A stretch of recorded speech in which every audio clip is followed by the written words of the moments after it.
कभी सोचा है कि जब हम कोई ऐप इस्तेमाल करते हैं तो उसके पीछे असल में क्या चल रहा होता है? देखिए, कुछ लोग होते हैं जो सिर्फ प्रोडक्ट को यूज करते हैं और कुछ होते हैं जो उसके पीछे के पूरे सिस्टम को देखते हैं। आज हम एक ऐसे ही व्यक्ति की सोच को समझने वाले हैं जिसने म्यूजिक इंडस्ट्री की एक बहुत बड़ी प्रॉब्लम को पकड़ लिया। अच्छा, एक सवाल है।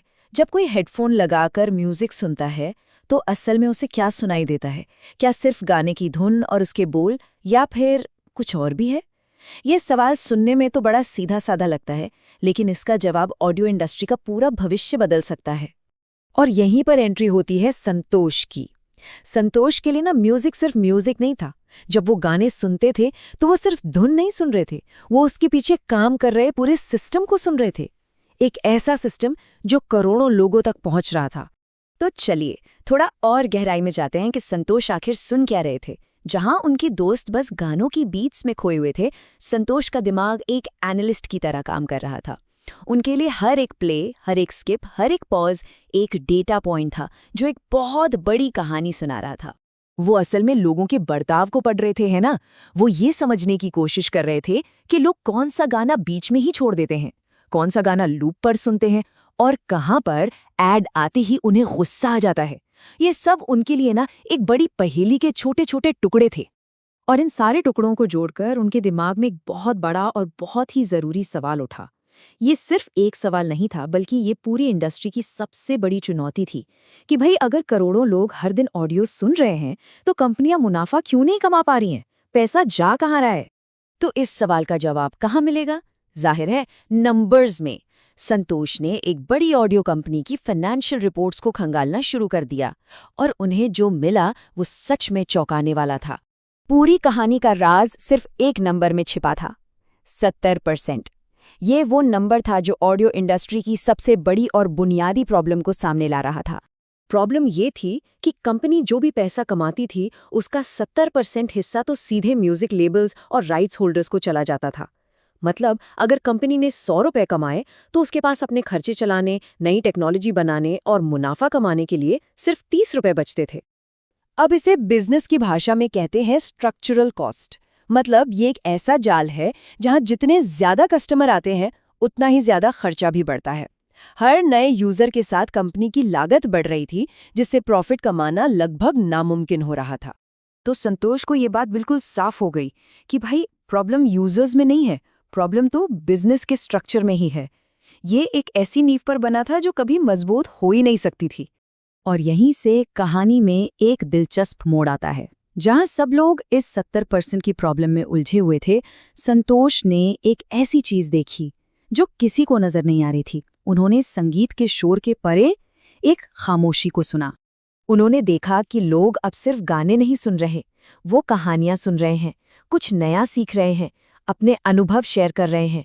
पॉडकास्ट, ऑडियो बुक्स, मतलब क्रिएटर का बनाया हुआ कंटेंट तेजी से पॉपुलर हो रहा था। अब इन दोनों में फर्क जमीन आसमान का था। एक तरफ था लाइसेंस्ड म्यूजिक जिसकी रॉयल्टी बहुत ज्यादा थी और कंट्रोल म्यूजिक लेबल्स के हाथ में था, और दूसरी तरफ था ये स्पोकन ऑडियो जिसमें या तो रॉयल्टी थी ही नहीं या बहुत कम थी। कंट्रोल क्रिएटर के पास था और इसके इकोनॉमिक्स प्लेटफॉर्म के लिए कहीं ज्यादा फायदेमंद थे। और इसी फर्क को संतोष ने नाम दिया वैल्यू गैप। ये सिर्फ एक नया कंटेंट नहीं था, ये एक बिल्कुल नया बिजनेस मॉडल था। एक ऐसा रास्ता जो प्लेटफॉर्म को उसकी स्ट्रक्चरल कॉस्ट वाली प्रॉब्लम से बाहर निकाल सकता था। ये वो जगह थी जहां भविष्य बनाया जा सकता था। तो ठीक है, प्रॉब्लम पता चल गई, उसका सोल्यूशन भी मिल गया। अब बारी थी एक बड़े विजन की, एक बड़े सपने की, जो इस प्लेटफॉर्म की पूरी दुनिया को बदल सकता था। उन्होंने इसे एक बड़ा ही पावरफुल नाम दिया, क्रिएटर ओन्ड कंटेंट सुनामी। और ये सिर्फ एक फैंसी नाम नहीं था, ये एक पूरे मूवमेंट का आइडिया था। एक ऐसी लहर जिसमें करोड़ों लोग ऑडियो के जरिए अपनी कहानियां, अपना ज्ञान पूरी दुनिया के साथ शेयर करेंगे। सोचिए, इसके फायदे कितने सारे थे। पहला, ये एडवर्टाइजर्स के लिए एक सेफ माहौल बनाता। दूसरा, कंटेंट की लागत को काफी हद तक कम कर देता। तीसरा, दुनिया भर के क्रिएटर्स को आगे बढ़ने का एक जबरदस्त मौका देता। और सबसे जरूरी, ये कंपनी को एक सस्टेनेबल यानी एक टिकाऊ बिजनेस बनाता। असल मकसद अब सिर्फ एक म्यूजिक ऐप बने रहना नहीं था। विजन ये था कि इस प्लेटफॉर्म को दुनिया के सबसे बड़े ह्यूमन नॉलेज प्लेटफॉर्म में बदल दिया जाए। एक ऐसी लाइब्रेरी जहां दुनिया का सारा ज्ञान और कहानियां ऑडियो फॉर्म में मौजूद हो। और फिर असल दुनिया में कुछ ऐसा हुआ जिसने इस विजन को हकीकत के और करीब ला दिया। कंपनी की लीडरशिप में एक बड़ा बदलाव हुआ। बाकी दुनिया के लिए ये बस एक रीस्ट्रक्चरिंग थी, लेकिन संतोष के लिए ये एक इशारा था, एक सिग्नल कि कंपनी अब इस तरह के बड़े बदलाव के लिए तैयार हो सकती है। तो चलिए अब इस पूरी कहानी से थोड़ा बाहर निकलते हैं और इसके असली मतलब को समझते हैं।